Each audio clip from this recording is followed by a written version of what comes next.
We are the DFPN. Always question the answers. No Gimmicks Podcast, and we bring it to you.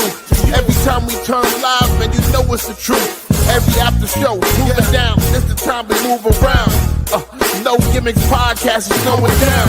Every night, every time in the ring.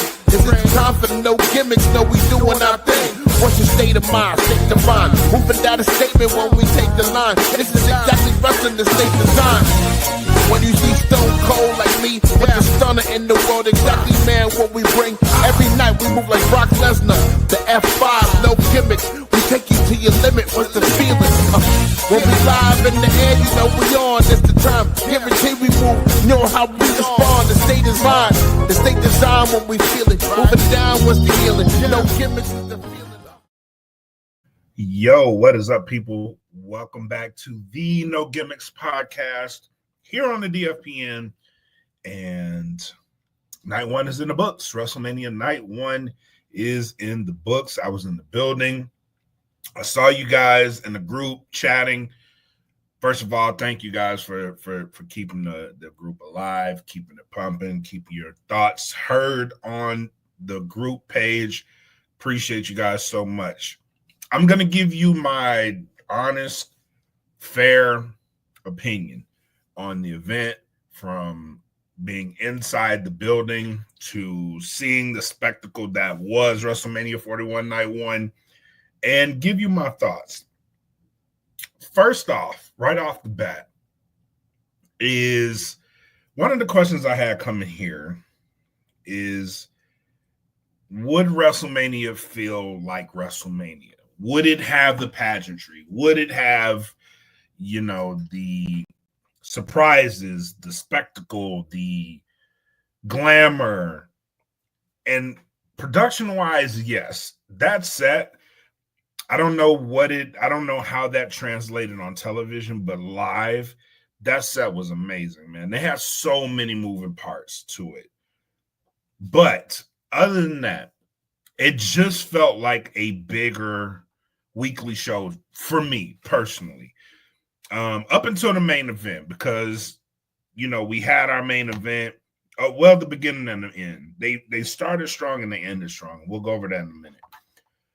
But other than that, it just felt like your normal weekly show. You know what I mean? Like, they had stuff coming out, they had people coming out. And normally, like, you have something big, musical. We got Jelly Roll, but other than that, it didn't hit in the building like WrestleManias that I've been to, like WrestleMania 38. That hit in the building. This one, not so much. It didn't feel like it was big. Like, you were at WrestleMania because you had all the setups, the shops is huge, but in the building, the feeling, it really wasn't there for me. But the fans that were in attendance were amazing. I want to shout them out, which leads me to number two. There were instances where I could tell that there were pumped in noise. They were pumping the crowd. That was only to get the chant started. Once the chant started, they cut them. And you could tell they cut them because people, it was echoing through the building. When they started, it wasn't.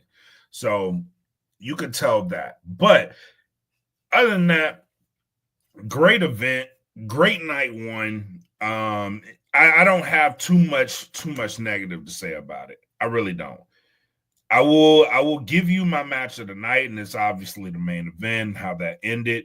The crowd was very much into that match. The crowd was very much into the Jey Uso match, him and Gunther. Dog, that crowd, when they okay, I get it. When they yeet. It was amazing to see the entire arena doing the yeet and doing the song. And with that being said, I want to give Jey Uso a little credit here. Wasn't the typical Jey Uso match. So it was for me, it live in the building, it translated well. I did see in the group, because I checked after that match, I did see in the group that the feeling was opposite. And I get that. Totally get that. In the building, though, it was amazing.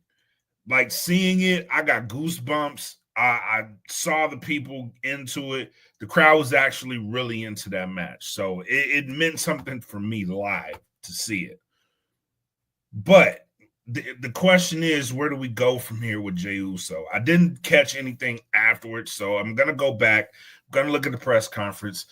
The question for me is, where do we go with Jey Uso? How do we build from this win and building him up as a champion? Because the crowd obviously loves him. And for me, you've heard my opinion on this podcast of how they've been handling Jey Uso. I wasn't exactly pleased with how they handled Jey Uso, but I was pleased with getting a different look from him tonight, especially with the choke. I don't know if anybody else liked it. For me personally, loved that he did splash and then ended with the splash. He ended it by choking Gunther out. I loved it. Absolutely loved it. And for me, awesome. First belt title change, second match title change. I love that the New Day are now the champions. I love that they won. This was a great match between them and the War Raiders live. But again, you get this win from the New Day. Wasn't expecting this match to even be on the card. So I was happy with that. But we got to do something with the New Day. You have to build a tag team division around the New Day. That would be the move for me. Them and the Street Profits. By the way, the Street Profits not on the card at all, night 1 or night 2. So that is a fumble. You have a great tag team that you're not even using. So overall, good match from New Day, War Raiders. Fun match, but I think, and this is where my problem with the build to WrestleMania, because you barely saw the New Day. So when you see them, you only see them for a little bit, and then you're gonna put them in a WrestleMania match for the tag team titles. And then what? What are we gonna do with them? That's my issue. That's my issue with the whole thing. What are we gonna do with them? Then moving on to Jade Cargill versus Naomi. Now, this match I actually did like. Jade's first WrestleMania. You could see it on her face. Even in the arena, you could feel like it was big for her. You could get that. It translated in the arena that it meant a lot to her to be in a WrestleMania match. That powerbomb spot with Naomi. I think Naomi did a phenomenal job this match. And that's credit to Naomi, but also credit to Jade. Jade looked really good. So I'm gonna give both ladies the credit here. I really am. Naomi did some phenomenal work in this match. Then my match of the night. I don't know. My match of the night was the main event, but I was really happy with the outcome of Jacob Fatu versus LA Knight. Loved this match. This was a great match. And again, first WrestleMania appearance for Jacob Fatu. He put on the show. He put on the show. Great match from him. That kind of woke the crowd up because after the main event, they kind of went through a lull. I don't know if they showed this on the stream on Peacock, but Jey Uso took a really long time getting back after his match. So it took a minute. So crowd went down in the New Day match, came right back up when Jacob Fatu won the title. And that guy's a star. Seriously, he's a star. I would love to see them do something with him. I think with him, he's going to bring credibility to that U.S. title. He's going to be a focal point. I feel like he's going to be a focal point. Then my underrated match of the night is El Grande Americano coming out with a fucking mariachi band This is wild, bro. That shit was wild. Everybody in the stands was pissed that they were not happy that he came out with that mariachi band. Oh my goodness, they booed the shit out of him, and it was awesome. But he scored a victory against Ray Phoenix using some of Chad Gable's moves. Don't know what's going on there. It was wild. Fun fact. While we were in line for to get in WrestleMania, we had found out about the AAA acquisition in line. And everybody, the talk was scattered. So most people didn't really know about it until word just started going around, and then people started checking their phones, and then people started going crazy because Vikingo was there, and everybody. This is the thing. This tribalism shit, it's got to stop, bro. Because people knew about Vikingo, right? And it's like, it doesn't really matter until you get to WWE. But if you know about Vikingo, support Vikingo. It doesn't matter what the fuck he is. If he's a good wrestler and you like him, then support the guy. Don't wait till he gets to WWE and then make it a big deal, because it's a big deal anywhere else if he's a great wrestler, which he is. So on the biggest stage, he got his shine. He got his shine in that match too. We got a little bit of it. Then this Worlds Collide PLE that they're going to do in May, I expect him to open the world's eyes. And I love that. I love that for him. But we got to stop this tribalism, man. It's like, it doesn't matter till you're in WWE, because WWE is the big leagues and it's done the right way. But if you know this guy and you know he's a great wrestler, then what is the right way? You know what I mean? Because for as far as I've seen, people don't change too much once they get to the WWE. There's still that version of them that people like. It's just their matches are a certain way, but they still bring themselves to the match. So if you like them outside the WWE, don't wait until it's a big deal till they're in WWE. But that's just me on my soapbox. And here's my upset of the night, because going into WrestleMania, it was a lock for me that Charlotte was going to win this title, and Tiffy Time took over, and this was an upset for me. I did not see this one coming. I'm pleasantly surprised that she won. The question with this is, are we going to keep Charlotte in the title picture? Because there's some other women that deserve to get in that title picture, bro. Like, what are we doing?